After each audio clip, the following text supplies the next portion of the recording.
Hello, Magpies fans. Welcome back to Newcastle News, your go-to channel for all things Newcastle United.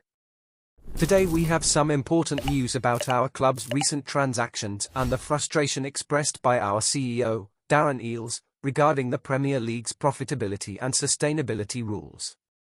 Eales has called for changes to the Premier League's profitability and sustainability (PSR) rules after the club narrowly avoided punishment. The Magpies sold Yankuba Minteh to Brighton and Hove Albion for £33 million and academy product Elliot Anderson to Nottingham Forest for a joint club record sale of £35 million. These deals, completed before the June 30th PSR deadline, helped Newcastle comply with the rules and avoid a potential points deduction. While Eales admitted the club loves Anderson and ideally would have kept him, in a PSR world where academy sales are viewed as pure profit in the calculations, it was a deal that made the most sense. And this highlights a problem with the PSR. In all these things, we are compliant, Eales confirmed. We did what we needed to do. Look, you know what the market is like, there will always be noise around any sort of transfer deadline. For us, it was one of those situations where we knew what we had to get to.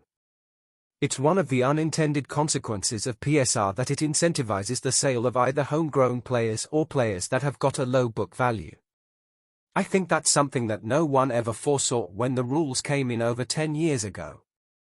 I do think that's something everyone is pretty unified about needing to look at, because it's a bit perverse that you would take players who are part of the culture, homegrown players who fans love, and you almost incentivize to sell them to maximize that PSR headroom.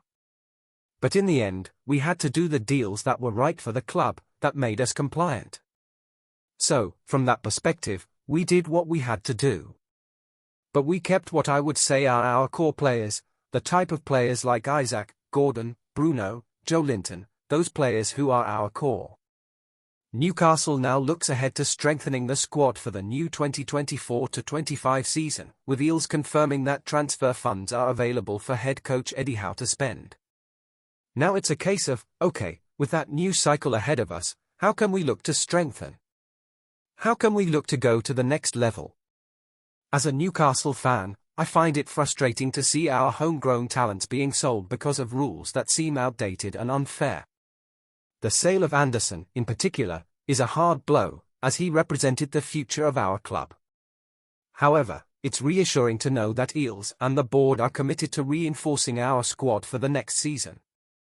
Let's hope these funds are used wisely and bring in players who truly make a difference.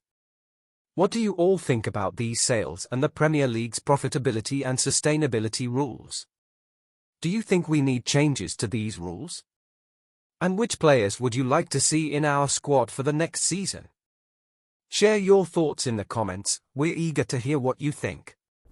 Don't forget to like, share, and subscribe to the channel for more exclusive Newcastle United news. Until next time, keep the faith and hoey the lads.